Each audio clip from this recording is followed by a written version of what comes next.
Overrated. I haven't think here. Yeah, you go. I've spouted enough. I think Catch Me If You Can. Look, this is coming from a massive Spielberg. Yeah. Film. Like this guy's everything to me, but I think Catch Me If You Can is his really overrated film. Why? Well, we've used this this term or phrase before. It just doesn't land. To me, it's a film that I can never get into. Like, there's no entry point for me where I go, what, I'm comfortable with this film. Yeah. Okay. It just feels a bit forced. Just not enjoying that Leo. I would rather watch The Terminal. Really? Which is not a great film. No, it's not. But it's Spielberg, and therefore he gets a pass. Except for Catch Me If You Can. So I think Catch Me If You Can's great. I know you do. I really enjoy it. You got Walken in there. Yep. Producing a fantastic performance.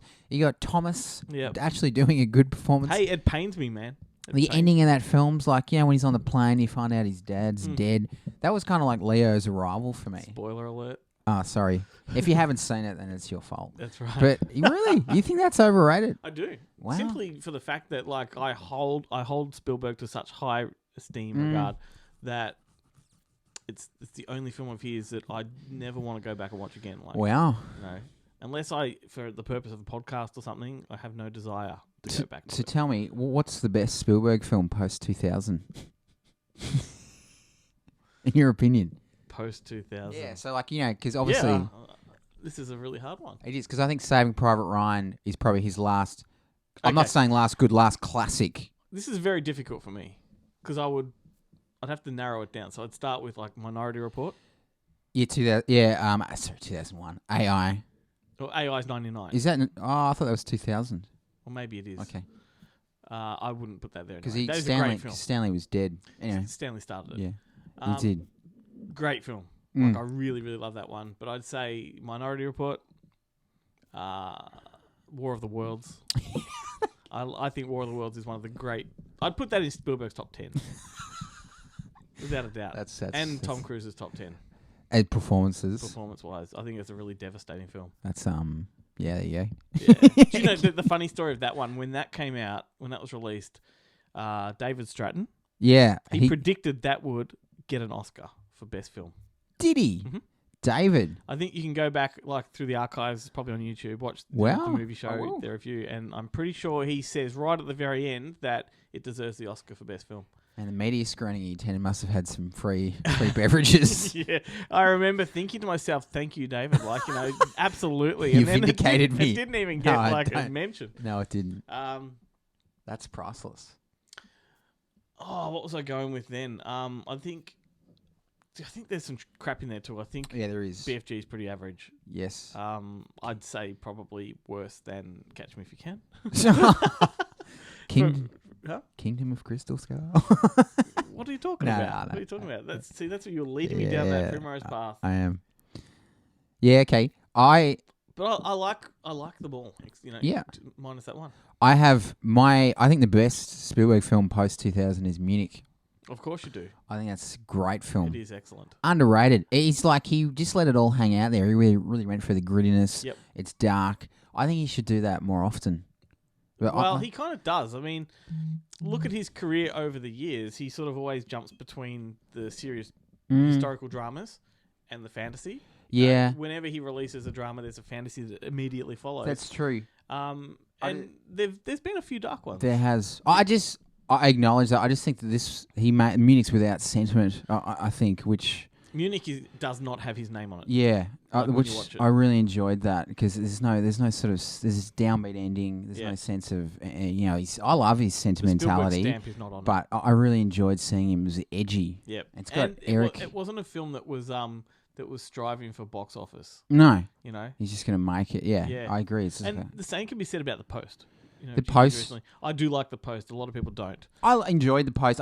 It was good. It was solid. It makes for a very interesting prequel to All the President's Men. Yeah. Which I think somewhere he said that he was actually trying to make it that way. Yeah, well, when the ending is leads straight into it, you could literally just chuck it on. That'd be a good double. Yeah.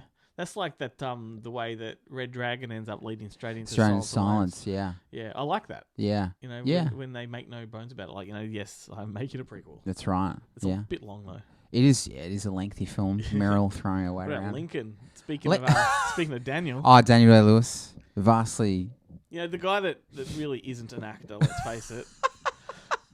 He contextualize this. His method, I don't think method is acting. Fascinating. Well, I mean, if you haven't got the ability to turn it on and turn it back off, you know, you're not an actor. If you need to maintain a character in your personal private life in order to come back on the set tomorrow and deliver, that's not acting. So you don't think Brando? No, I don't like Brando. Like, I don't know what the hell. Like, Brando... De Niro? You don't rate? De Niro... I don't believe he is method. He says he is. I don't believe he's method. Nah, he's method to the extent that he will, like, you know, same with Nicolas Cage, right? They're method to the extent they'll go to extreme measures to get into character. You know, yes. Classic Nicolas Cage pull a tooth out kind of thing, right? Yes. Yeah, but so you don't reckon that qualifies? I don't think they go home in character. I think they stop for lunch, they enjoy their lunch, and they go back into it. I don't think. Whereas Daniel Day-Lewis stops for lunch, eats his lunch in character, hates that pastrami sandwich because his character hates pastrami sandwich and can't actually enjoy it. Bullshit. So mate, that is what I call commitment. So it's De Niro becoming a taxi driver for Taxi Driver. That's different. Okay. There are degrees of method. So and I think the method of the madness with Daniel Day-Lewis is just... I know for Phantom Thread he made a dress. Well, fair enough. That's okay. It's impressive. That's just something to assist him into character. Taxi driving, well, if you're going to know how a taxi driver acts, you've got to experience that. That's right. Fine. It's like if you want to play a war correspondent, you've got to go and experience something. That's the same reason Spielberg put his actors through boot camp for Saving Private Ryan. Yeah. That's not method. That's just training. So what do you reckon method is? Just when you keep your character on set? Well, it's a combination of all of those aforementioned things and then you can't turn it off.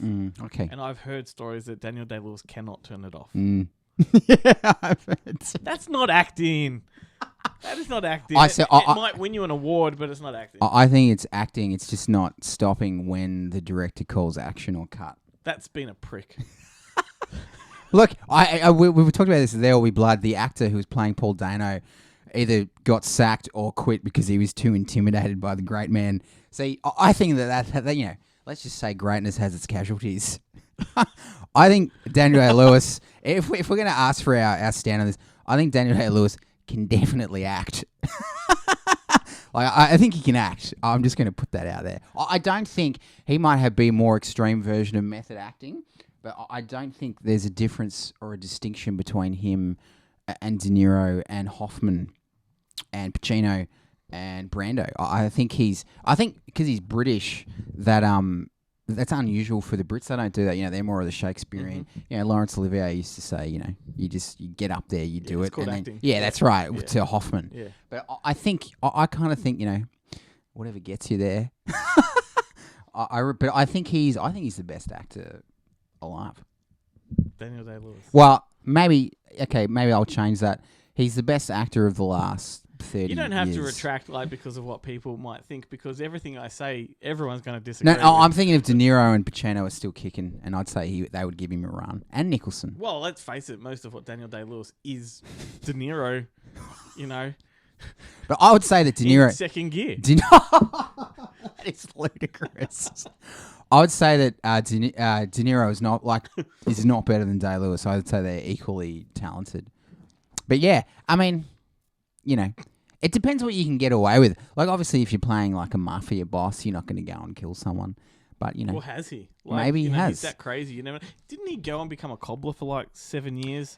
No, he quit acting, which he's done again. No, yeah, he became like, I think after The Boxer, he's like, I'm done. I'm going to go become a cobbler in Italy. And then he did. And then... So he's method in life. Yeah, that's right.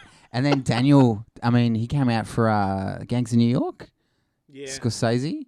Which is sensational. Best thing about that film, easily. That's an overrated film. It is an overrated film. Yeah. We've got 10 Oscar nominations. Yeah. Staggering. Yeah. Like, it's enjoyable, but it's not a great movie. No. He's the best thing about it. I think Scorsese's made a lot of overrated films. Do you? I do. And underrated films, apparently, Glenn. Oh, absolutely. You on record as saying that Bringing Out the Dead is the best Scorsese film? It's my favourite Scorsese film. I don't think it's the best one. But it's up there. Like, I would actually put that in his top... His top 5? Because I just think it's a really, really textured, multi-layered, hardcore film. Nicolas Cage, good performance. Yeah, a great performance. But it's like it's episodic as well. There are 3 stories that overlaid with each other. Spiritual sequel to Taxi Driver. It is. Indeed. You watch them back to back, and the atmosphere is the same. Like that energy is carried through. Okay, so hang on. What else do you think is? What do you think is overrated from Scorsese? Aviator. Oh, no way. I hate the Aviator. Aviator is a brilliant film. Age of Innocence. Yeah, I could pay. Well, it's dull. Yeah, it's just dull. Great performance though. By Daniel. Oh, Last Temptation of Christ. Yeah, I could pay that. Just doesn't do it for me. Yeah. Aviator's great. What a performance from Leo. That was when he... Should we go underrated, maybe? I'm thinking more of those come to my mind. Yeah, okay. Shutter Island. Shutter Island's overrated? Yeah. Overrated? Nah, overrated, yeah. It's underrated. Oh, do you reckon that's... I reckon that's rated highly? Like, by the general cinema goer? Maybe not by the critics. See, my perception of that one is the opposite. So I thought... a lot of people I know really respect that film. We revolve in slightly different film circles, we do. And I. So maybe those on your side of the circle... Rate it highly, yeah. And my side, who are into the genre films, don't rate it so highly. Yeah, okay. And therefore, I actually think it's better than what they do. Okay. I don't think it's bad. It's not. When I saw it, I was kind of disappointed. I don't mind it. There are things that I like about it. It's convoluted, but it's also got the music from The Shining in it, doesn't it? Does it? Yeah, I'm pretty sure he used it. Okay, like did he refashion it? Yeah, like if you watch the opening scene where he's on the boat, and he's like, "Pull yourself together, Teddy." I'm pretty sure that is it inspired music or is it actually? I think it's the actual tracks. I'm happy to be fact checked, but I'm pretty sure, like how the artists used the music from Vertigo. Yeah, right. Much to Kim Novak's displeasure. Yeah. Now there's an overrated movie. Yeah, see, I would say, is it the greatest film of all time? No. Is it in the top 10? I would argue it could be. Yes. Are we talking the artist? Are we talking Vertigo? Oh, sorry. No, I was talking. Oh, the artist. You think the artist is overrated? Yeah, I guess so. I feel like that's just been forgotten about totally. But yeah, the Vertigo's overrated. So. Oh, dang, there's fighting words. Well, that's on the record. Come on, people can listen to the podcast. The artist. Jean. How do you pronounce his name? Jean Jardin. Oh yeah. Is it? Is that his? Jean? Jean, probably. Yeah. Jean. He won Best Actor for that. It's staggering. No one remembers that. Astonishing. I feel sorry for that man, actually, almost. His career seems to have just there's faded those into the abyss. That win Oscars that absolutely nosedive. That's right, Cuba Gooding Jr. Like, just absolutely tanked it afterwards. Yeah, that's right. He's done what's nothing. Another one? Adrian Brody. Adrian Brody, yeah. No one expected him to win that year. Is that correct? He kind of was surprising. Well, was Polanski in favour then? No, he wasn't. He won Best Director. Yeah, yeah. And they all, standing ovation. And all those, 100 people signed in Hollywood, the Titans signed a petition to get him back in the country. Including Meryl. That's aged poorly. Yeah. But The Pianist is a good film. Oh, overrated. I know you'd think Rosemary's Baby is overrated. Big time. Why? Okay. Also, the same reason that Catch Me If You Can is. Like, there's no entry point. I can't get into that film. I'm not big on witchcraft films, to be honest with you. So that surprises me because I know you're a fan of the horror genre. Yeah. I would have thought you'd be all over that, to be honest. I think so. Yeah. I think so. Particularly, some subversive horror films like that are also mainstream. They toe that line. Very mainstream. But no, I just don't like the tone. Okay. I don't like the atmosphere. I think it's boring. Wow. And just witchcraft films in general. Like Argento doing witchcraft, I can do that trilogy he did, the Three Mothers. That's cool. Polanski, no. And it contains Mia.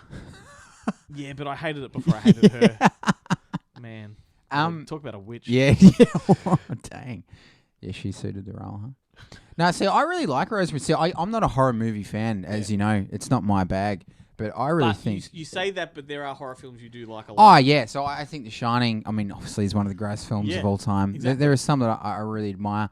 But I thought Rosemary's Baby was exceptional. Yeah. I was... First time I was late coming to the party. I only saw it about 4 years ago. Watched it, and I was like, yeah, I thought this is great. Yeah, but, I understand the appeal. Yeah. It's a lot of Beatles Easter eggs in that too, which I'm all about.